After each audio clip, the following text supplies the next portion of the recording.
ओम श्री गणेशाय नमः। ओम नमो भगवते वासुदेवाय। हरे कृष्णा कृष्ण कृष्णा हरे हरे, हरे राम राम राम हरे हरे। तव्हां सभिनी हरि भक्तन के नमस्ते। प्यारा भक्तों, हे कथा पाण गुरु कृपा से हासिल करे रहा आयूं।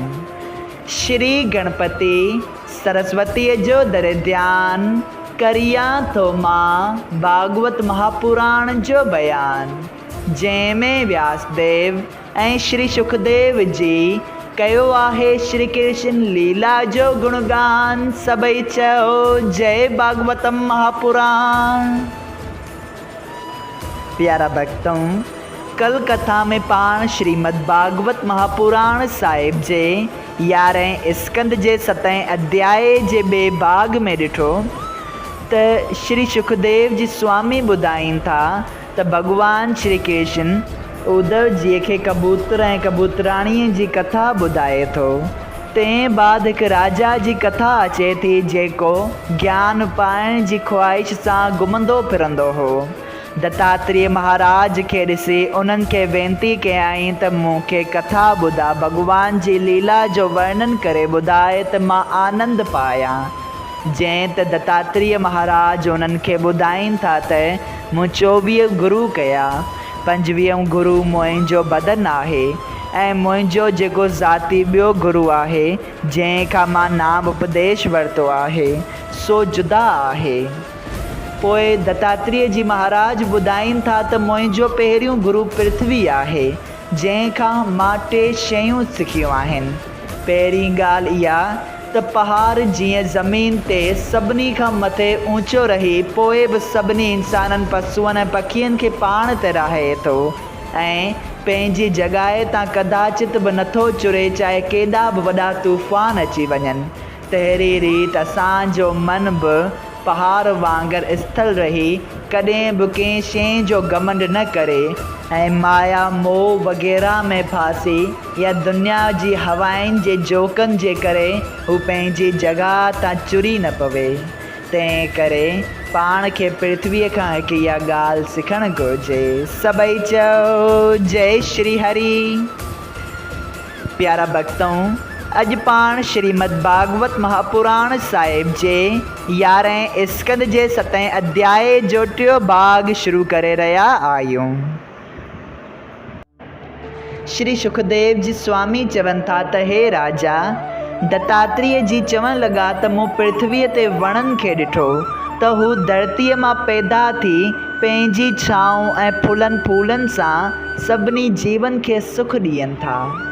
हिकिड़े पेर ते बि बरसाति, गर्मी ऐं सर्दीअ जो दुख खणी बि पंहिंजे आस्थान तां नथा चुरनि। हिकिड़े ॾींहुं मूं पंहिंजे घरां निकिरी छा ॾिठो त केतिरा ई माण्हू वण जी छांव में वेठा हुआ। जॾहिं आराम वठी उतां हलणु लॻा तॾहिं कंहिं टारी, कंहिं पन ऐं कंहिं फुल कुपिया, तॾहिं बि हिन दरख़्त कुझु न चयो। इहा ॻाल्हि ॾिसी मूं पंहिंजे मन में चयो त ज्ञानी माण्हूअ खे बि पंहिंजो तन ऐं धन उपकार वास्ते सम्झी पंहिंजे प्राण ॾियण में बि इनकार न करणु घुरिजे, छो त हे बदन मिटीअ जो पुतलो हमेशह ठहे ऐं बिगड़े थो। उन खां सवाइ सुठो कमु कहिड़ो आहे जो ही शरीर ॿिए जे कमु अचे। ऐं टी ॻाल्हि इहा ॾिठमि त गुरु मूं पृथ्वी खे कयो। संसारी माण्हू उन जी छातीअ ते लतूं रखनि था ऐं मल मूत्र कनि था, तॾहिं बि हू कंहिंखे चङो या बुरो न थी सम्झे। मूं वीचार कयो त तीअं ज्ञानी माण्हूअ खे बि कंहिंजी तारीफ़ करण सां ख़ुशि थियणु या कंहिंजे बुरे ॻाल्हाइण सां कावड़जणु न घुरिजे। सबई चओ जय श्री कृष्णा।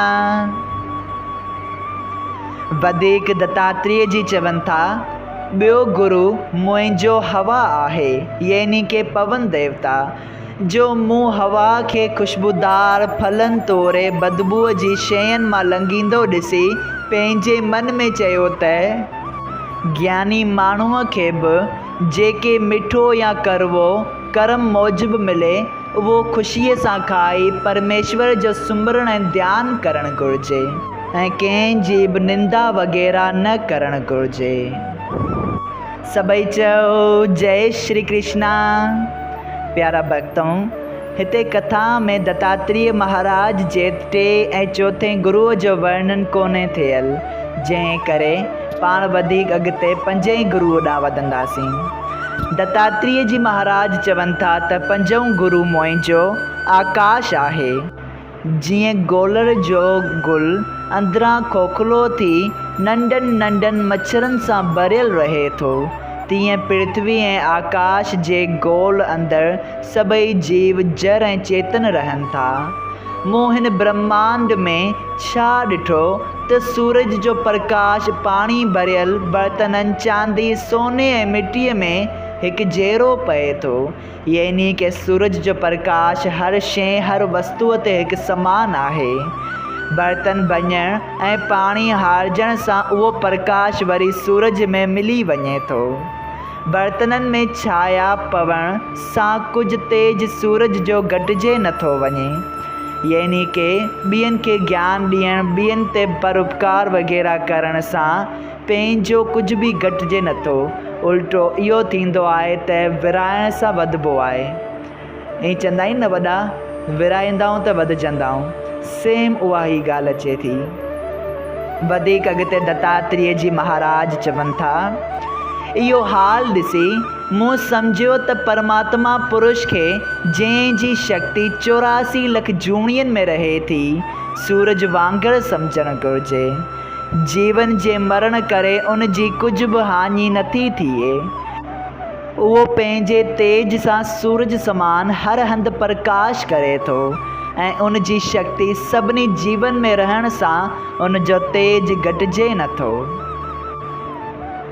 6हों गुरु मुंहिंजो पाणी आहे, जो हू मोतीअ वांगुरु उजल आहे, पर कंहिं हंधि मेरो ॾिसण में अचे थो, जो मिटी ऐं रख जे गॾिजण करे आहे, न त हू उजल ऐं पवित्र आहे, जो सॼे जगत खे शुद्ध करे थो।